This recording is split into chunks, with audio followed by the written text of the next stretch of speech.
faithfully delivering value by interpreting great books worldwide.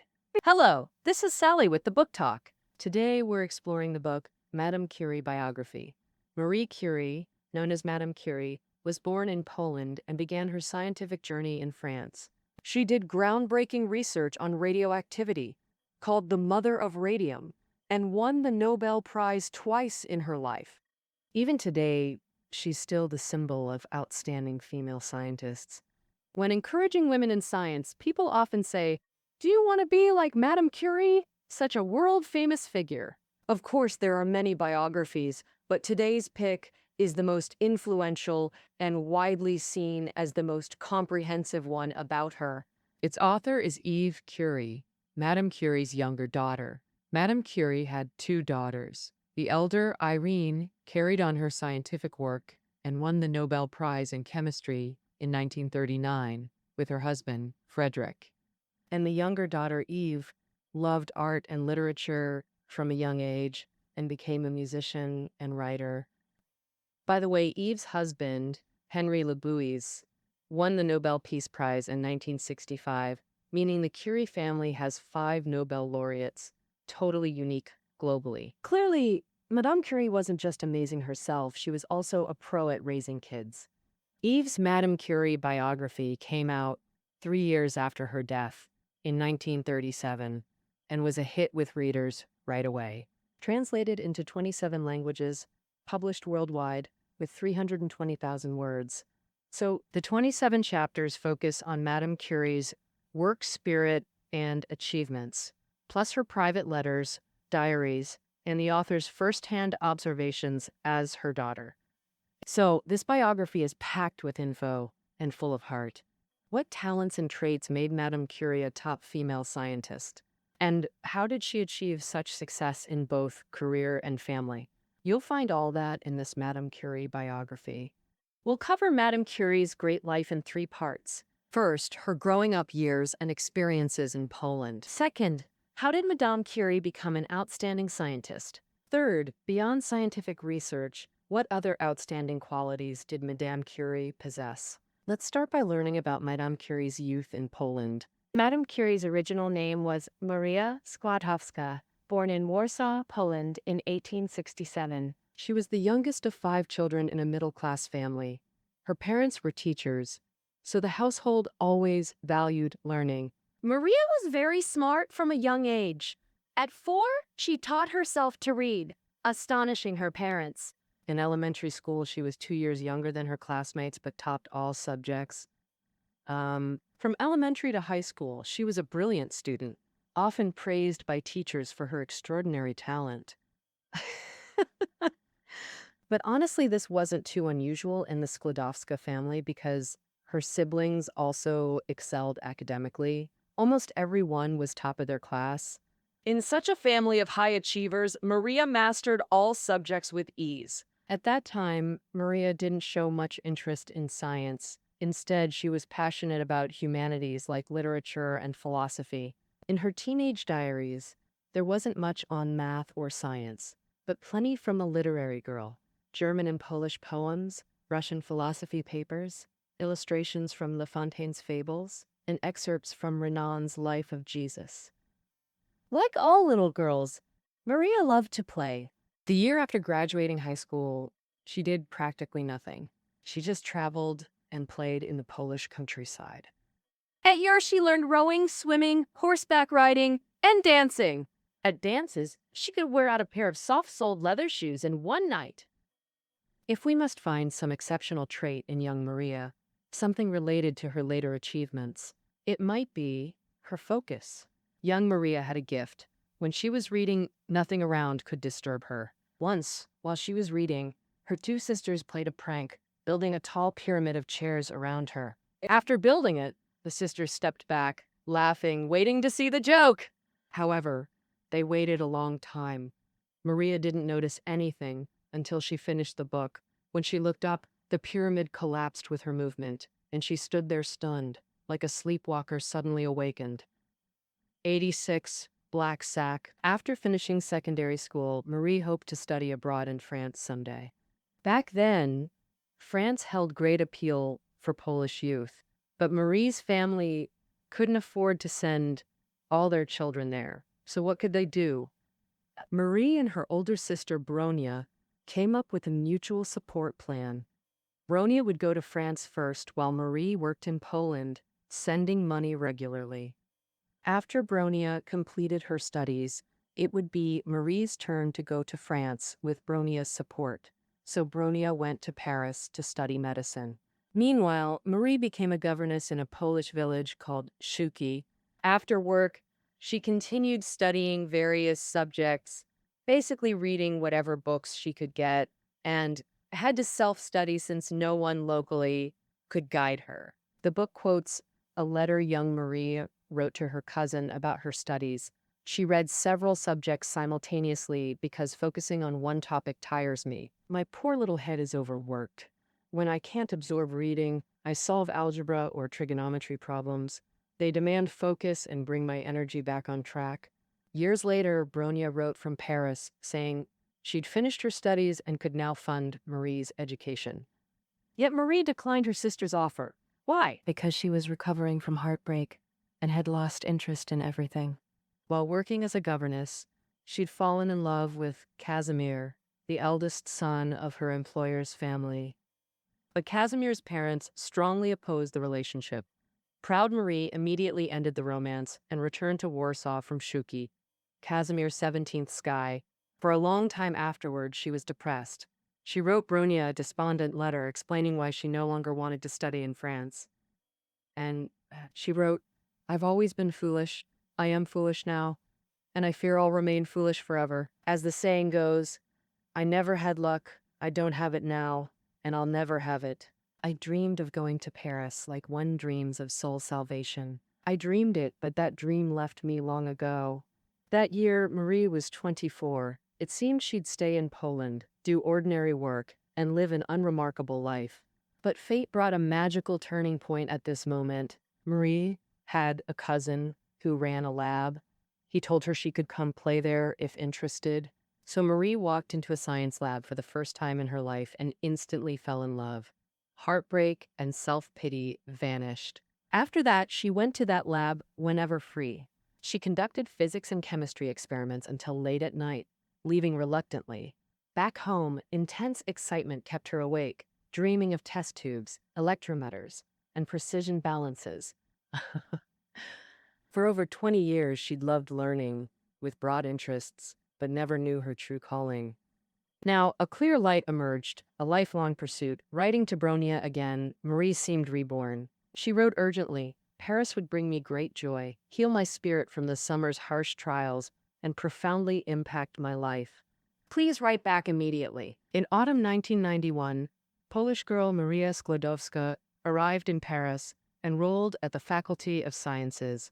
A scientific legend was about to unfold. Next in part 2, how this Polish girl reached science's summit in France. Earlier, we mentioned young Marie's extraordinary focus. At the Faculty of Sciences, she perfected this focus. Marie resolved to earn degrees in 2 fields, physics and mathematics. To concentrate, she moved from her sister's home to a tiny attic in the Latin Quarter. No heat, water, or lighting. Days were for classes, nights at the library until 10 p.m. closing, then back to her room, studying by oil lamp until 2 or 3 a.m. One winter, a rare cold snap hit Paris. Her attic grew too frigid for sleep. But how could a Polish girl surrender to a Parisian winter? She opened her big wooden trunk, put on every piece of clothing she could, then burrowed into bed and piled the rest, shirts and all, on the thin quilt. It's still cold. So she grabbed the room's only chair, pressed it onto the quilt, trying to feel some weight and warmth. She ate carelessly, too, sometimes living on buttered bread for weeks. When craving proper food, she'd go to a Latin Quarter eatery for 2 eggs, chocolate, or fruit. Once, Marie fainted before a classmate. Her brother-in-law rushed over to find her still studying at her desk, face paper white. "He searched the whole place, but found only one edible thing. A small packet of tea." Furious, he demanded what she'd eaten. Answer, a few radishes and half-pound cherries the night before, steadied till 3 a.m., then nothing since. Sounds rough, huh? But Madame Curie herself called her 4 Paris university years the most perfect time of her life. Those years, she skipped parties, made few friends, devoting every moment to study. This extraordinary student soon caught her professor's eyes. Professor Lippmann, a physicist, often gave Marie lab tasks to test her thinking and originality. He soon realized Marie had exceptional lab skills and meticulous technique, born for experiments. Her life, the lab remained her sanctuary. She always stood working, tireless however long. Years later, her student Shamir described her in lab. Not even pianists match Madame Curie's hand coordination. It was perfect technique, minimizing human error to zero. Originally, Marie planned to return to Poland after her degree to serve her homeland. However, a beautiful accident changed this plan. The same year she earned her physics degree, she met Pierre Curie, a young French scientist.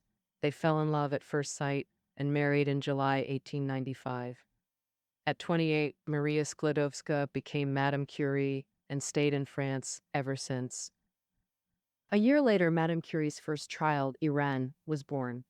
Well, according to the Madame Curie biography, after starting a family, Marie never seemed worried. How to balance family and career? The 3 roles: wife, mother, scientist. Since she took on all 3, she strived to excel in each. In the 3 months after giving birth to Irene, she constantly wrote to her sister in Poland for baby care tips and complained about low milk supply. At the same time, she earned a teaching diploma for secondary schools and produced her first research paper. It was a monograph on the magnetic properties of annealed steel. Not only that, she began seeking her next research direction. A paper by French scientist Henri Becquerel on uranium salt rays caught her interest, and she decided to make radioactivity her doctoral research topic. First, she wanted to understand the nature of these rays.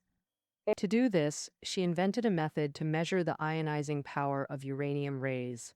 Within weeks, she experimentally found that this radioactivity wasn't tied to uranium salt's physical or chemical traits, but was an atomic characteristic of uranium itself. Second, she discovered these rays were something previously unknown, unaffected by external factors like temperature or light, with extraordinary uniqueness. Most researchers might have stopped there, but Marie asked, "Is uranium the only element with this radioactivity?" Curiosity drove her to ask that question, and curiosity is an essential quality for scientists.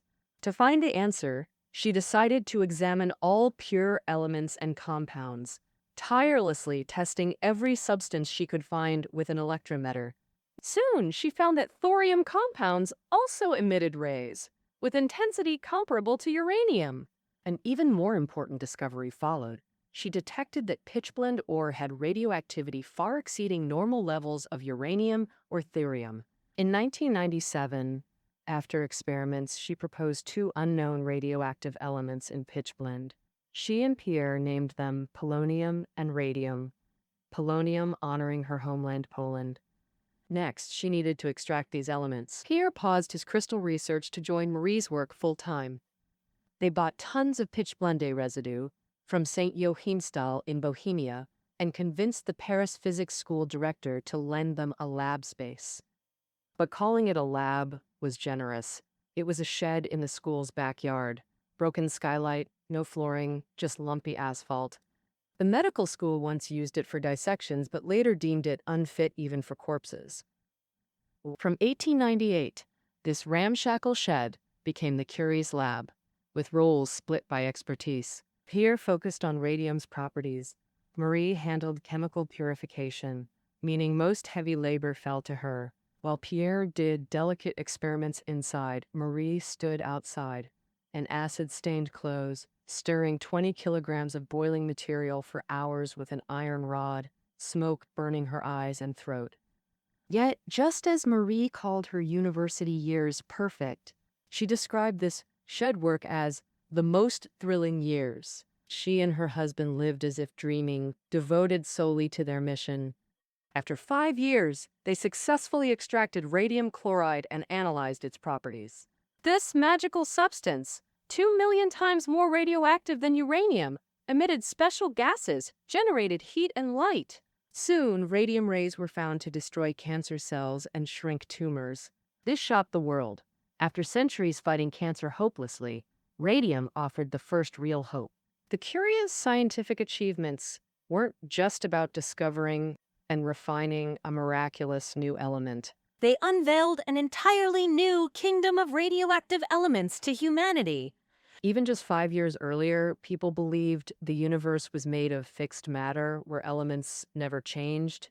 Yet radioactive substances constantly create and destroy themselves. Um, every second, these material particles shoot out helium atoms with tremendous energy. The remnants decay into new radioactive matter. For instance, radium is uranium's descendant, and polonium is radium's offspring. Though appearing static externally, internally, they're full of collisions, destruction, and self-annihilation. This research didn't just rewrite scientific disciplines, it transformed how humanity sees the world. In 1903, the Nobel Physics Prize went to French physicist Henri Becquerel and the Curies. Thus, Marie became the first female scientist to receive this honor. 12 years after arriving from Poland, she'd reached science's summit through intellect and extraordinary focus. But Madame Curie's excellence extended far beyond research. In part 3, we explore what else made her remarkable. First, her most outstanding quality was indifference to fame and wealth. Einstein's assessment captures this perfectly. Einstein, a close friend, once said, "Marie Curie is, of all celebrated beings, the only one fame has not corrupted." Though Einstein might have slightly overstated it, according to the biography regarding indifference to fame, Marie and Pierre were completely aligned. Radium held massive industrial and medical value, yet they rejected patents and shared all findings, including purification methods, with the world. They believed patents violated scientific integrity. They declared, "Physicists must always publish research processes fully. If discoveries have commercial potential, it's purely accidental. We must never exploit them for gain." When awarded the Nobel Prize, they skipped the ceremony in Sweden, saying, "We both teach at school. Leaving now would severely disrupt teaching duties, and the stay would be extremely brief. Almost no time to meet Swedish scientists." Martin. In fact, the Nobel Prize's immense honor seemed to bring only endless troubles to the Curies. Eve wrote in the book, "From then on, this commotion brought my parents nothing but unhappiness. People's admiring enthusiasm disrupted their lives, stealing the only things they desired, contemplation and peace." During that period, Pierre often wrote friends. "Reporters and photographers chase us worldwide, even publishing my daughter's talks with her nanny and describing our calico cat." Pierre even said, "I crave quiet where lectures are banned and journalists persecuted." Marie wrote family. "Endless noise, people obstruct our work relentlessly. I've resolved to refuse visitors, but people still disturb me. Honor and fame thoroughly ruined our life once." An American journalist tracked the vacationing Curies from Paris to Pouldu in northwest France. He stopped at a modest country inn, wondering if the Curies stayed there. At the stone step by the door, a barefoot woman sat, likely a local peasant. Maybe ask her first, he thought. The woman lifted her head, gray eyes meeting his. The journalist suddenly realized this woman was Madame Curie. After shock, he grabbed his notebook. Seeing escape impossible, Madame Curie answered tersely, "Yes, we discovered radium. Yes, we're still researching." As she spoke, she waved her slipper, knocking sand from it on the step. Starting, the journalist pressed for exclusive scoops. Marie stood, sighed, and uttered her mantra. Her mantra. In science, focus on facts, not people. The book notes Marie resisted outside disruptions more fiercely than her father Pierre.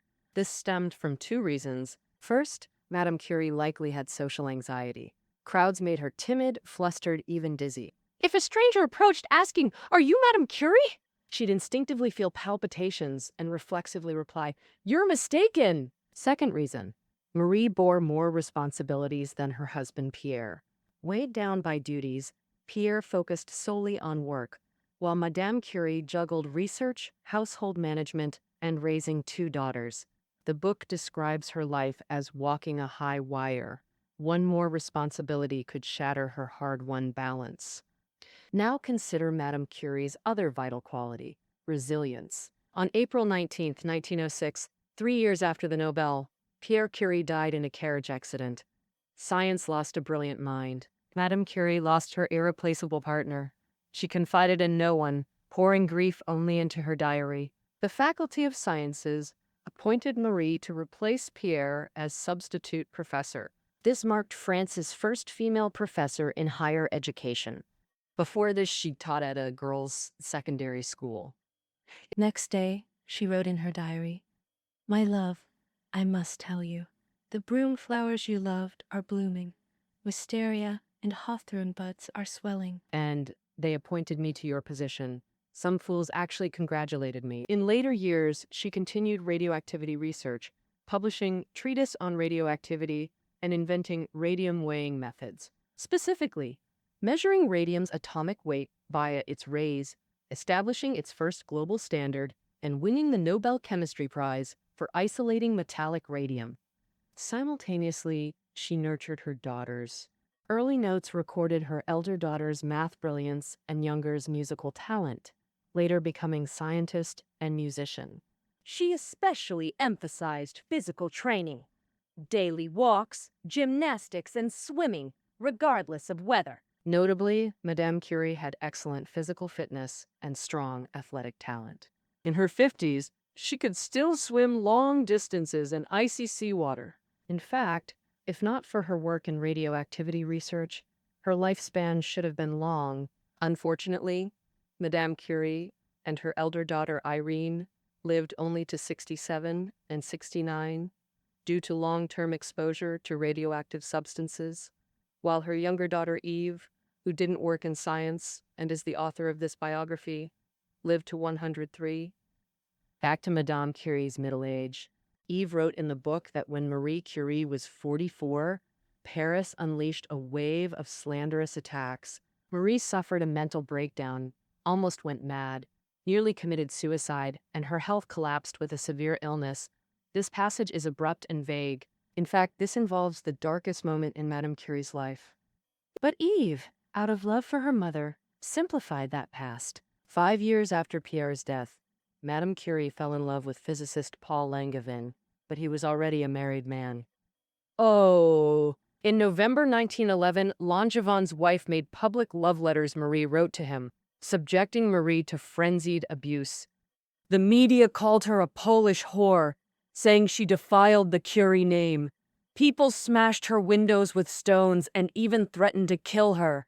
Even some French scientists who had collaborated with her signed a petition demanding she leave France, including her former best research partner, Paul Appel.